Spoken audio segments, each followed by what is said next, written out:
Welcome to my channel. As you might have seen, I have changed my channel banner to actually something that I've created myself, and this time, it's hopefully not shit. I hope you guys like it. That was something that I was able to change. Another thing, this is a new series. Yay!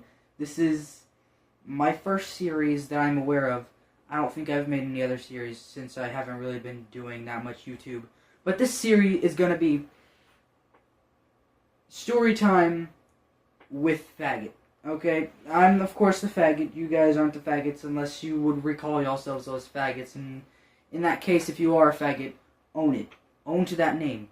I am a faggot. I own to it. Faggot. Also, I'm going to be saying some changes. So, on to that subject. There will be some new changes now in YouTube and all that shit. Mainly with my channel. So I don't know whether or not I'm going to Alaska or not. It's really slim. I might not. Which really sucks. Also, I'm gonna have tomorrow or my next video or whatever. I really hope to do a collab with a friend of mine. He doesn't do YouTube. I really hope he ends up making a YouTube channel. He's very funny, and you might think of him as immediately cringy, and most of the viewers on this channel might know him personally from school or a different special occasion. His name is Nick the Dick. I'm not going to give out any further information. I have that as his contact name. So that's exactly what I'm going to refer to him as. But until then, hopefully him and I will be able to do a collab together. Also, we're supposed to go skating. I know that's gay as shit, but go with it, okay? Just go with it, okay? Believe it or not, that was my idea. I'm sure you can easily believe that.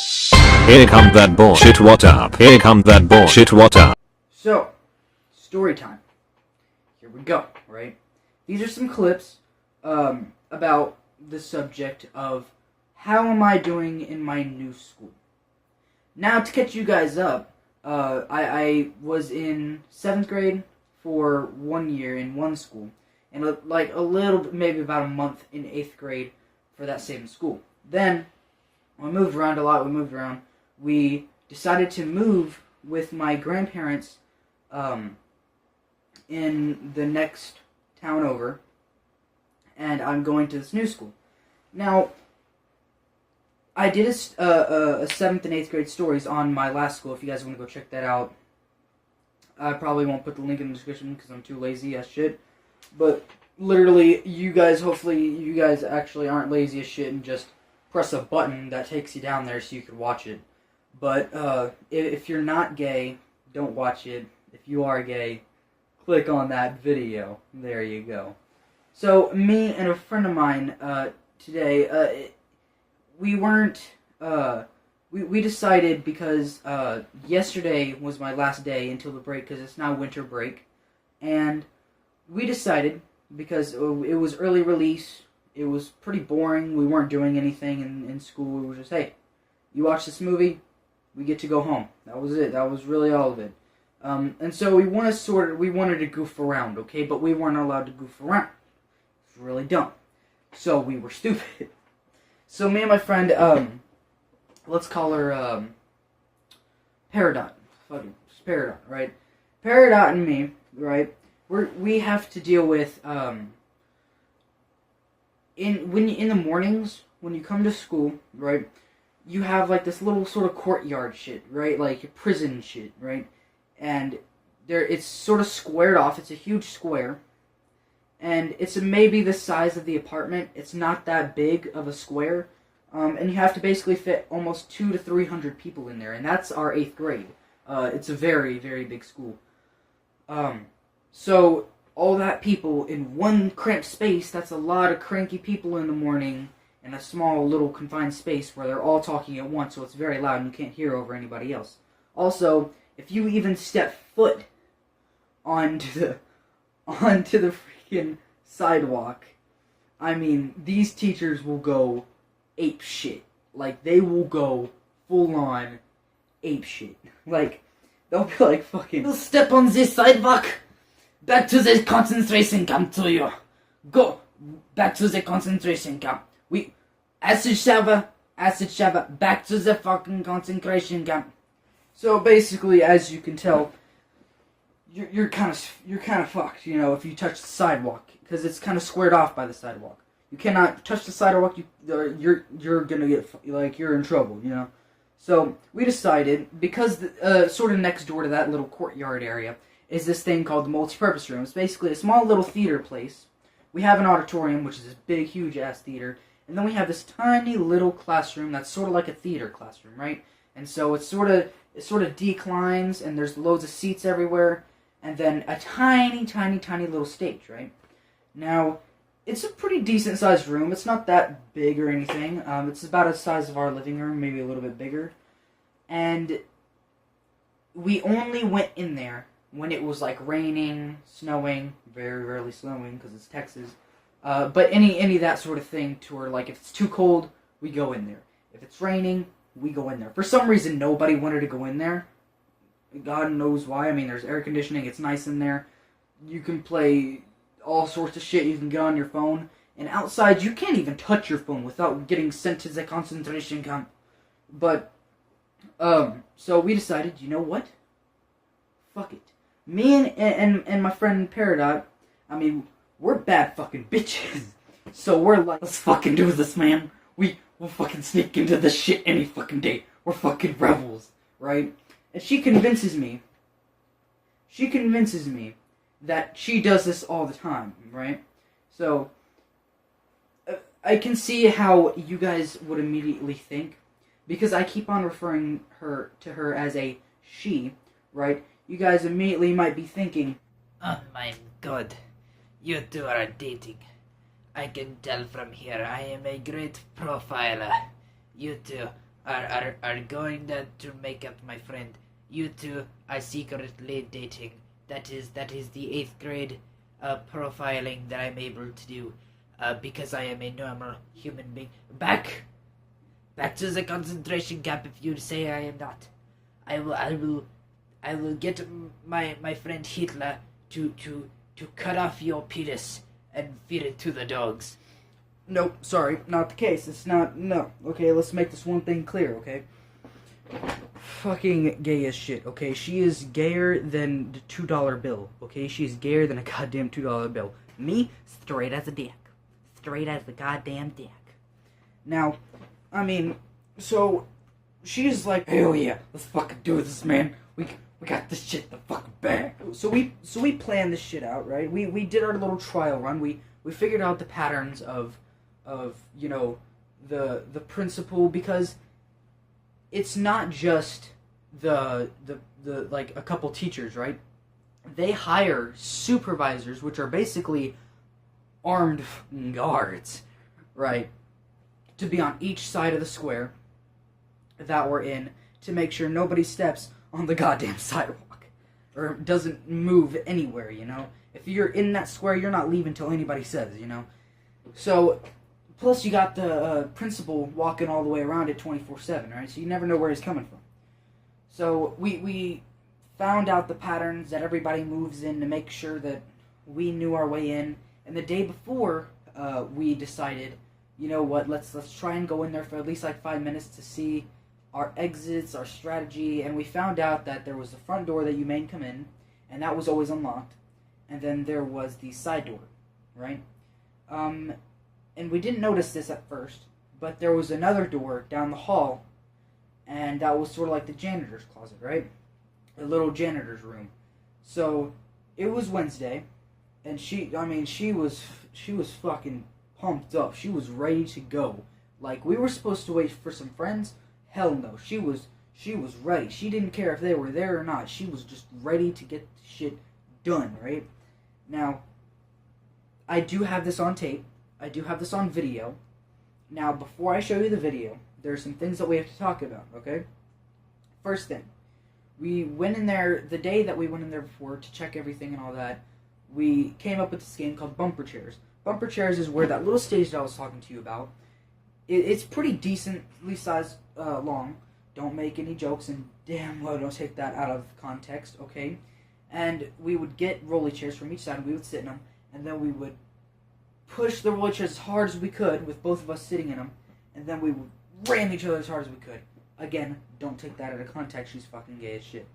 Now, okay, we decided, as soon as we got in there, we were immediately going to play that game, right? And so I immediately wanted to record this, because I immediately thought of the YouTube channel, and I was like, okay, you know what, I gotta do this, I gotta record this, right? So I was recording this. Now, it was really dark in there, so I had to put on this, this sort of like night vision thing and everything in the, on the camera, so I didn't realize that it was just for photos that it was supposed to be made for, not for videoing.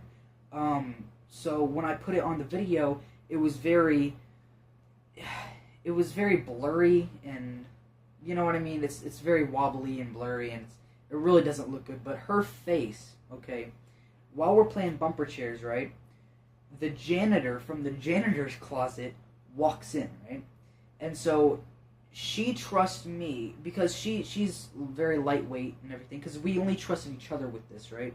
Because it was only her that could trust me, and only me can trust her because of our skills, right? She had the skill of the fact that she could run fast in any situation. I might be a big dude, but I can fucking run fast as shit, right? And she's one of those people to where it's like, if she gets caught doing something wrong, but that person doesn't fully know it yet, she doesn't think of that. She thinks, holy crap, these people know every single thing that I've done. I need to just run and bolt. And that's immediately what she thinks of, right? But I'm that person that if I'm in some deep shit, I will do everything that is humanly possible to talk my way out of it. And I'm pretty decent at it. So we kind of trusted each other and depended on each other for that. Wait 1 second while I check my camera to make sure it's still recording. Thank you, Lord. It's still recording. Anyway, so we, the janitor walks in, right? And he's like, what are you two doing in here? You guys aren't supposed to be in here. And I was like, well, I basically just told him straight up why I wanted to go in there. It wasn't just for shits and giggles, which it really was the main reason, was for shits and giggles, and it was the last day before a 2.5 week break, you know? And so I was like, well, it's too crowded out there. It's really wet because it rained the other day, and we don't want to be around those people. And he was like, he looked at me for a straight long second, and he knew that I was being dead serious, and I had that straight look in my face, and he's like, okay, just don't break anything. I mean, she was amazed. Like, she was completely amazed, because as soon I saw her face in the corner of my eye, and as soon as we both figured out that there was somebody there, her face went completely pale. Like, her face was empty. She looked dead, right? She was like, oh crap, now we're screwed. And then when I did that shit, and I turned the camera to her face is priceless. It's just like, it's gold, okay? Now, one more thing before I roll the clip, right? I had the song stuck in my head, She's a Maniac or whatever, you know that song? She's a maniac, maniac. I got that song stuck in my head, so I kept on singing it for no reason. So it's kind of cringy as shit when you hear it, and I was really pumped up and everything, because I had just woke it up, and it was early in the morning, and I had gotten a really nice big cup of coffee, and you don't give AJ a cup of coffee, right? So, right after that, after he had walked out the door, she was immediately like, wait a minute, he could be snitching right now, right? So I immediately get the camera, and I walk up the stairs, and you guys couldn't see it, but he was snitching like a bitch, right?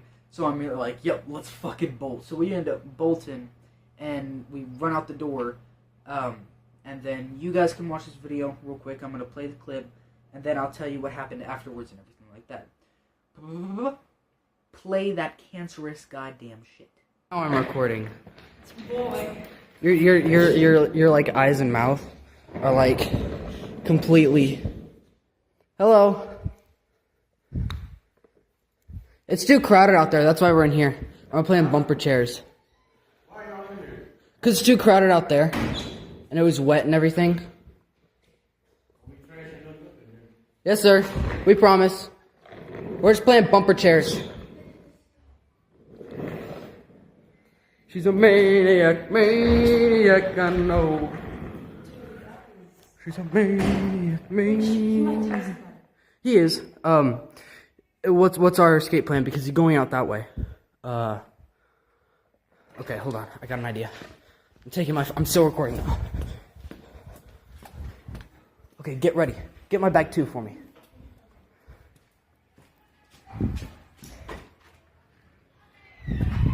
Yep. Okay, let's go. Go, go, go, go, go. Okay, let's go.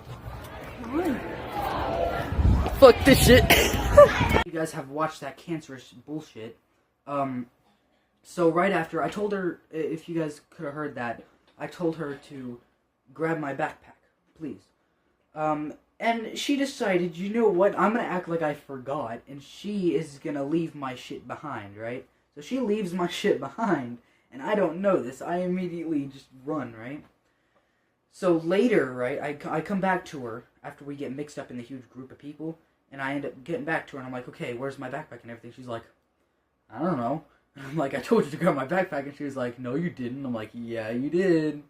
And I was like, oh, god damn it. Went in there, right? And I'm like, you know, full on ninja mode. I'm not even like worrying about anything else that's around me. I literally just run in there as fast as I can, and I see my backpack, and I'm like, okay, there it is, and I sprint over to get it, and then I hear this, right? I hear a door squeak open, and then I hear high heels. High heels clicking and clacking. And I immediately know who it is, because it's one of the supervisors, and it's the only supervisor that wears heels. And all I hear is, hey! And I cover my face, I do this, I grab my backpack, and I bolt out. I like tackled the side door, and I just run out, and then I take my beanie off, because I was wearing a beanie at the time. I take the beanie off, and then I just bolt into the crowd. And then that was how that worked. Now, if you guys want any more feedback or story time on my 8th grade in my new school, just, you know, place it down in the comments. I know this is sort of a short video, but hopefully I'll have a jam-packed, wacky-dacky video for you tomorrow, or the next day. I also might be doing some cancerous Fallout Shelter shit, so hopefully you guys won't think of that as complete pure cancer. You guys probably will, but you know, that's okay. I might start a series on that shit. If you guys want me to do that series, then just put that down in the comments. So yeah, I'll see you guys in another story time with Faggot in the next one. Until next time, kill yourself.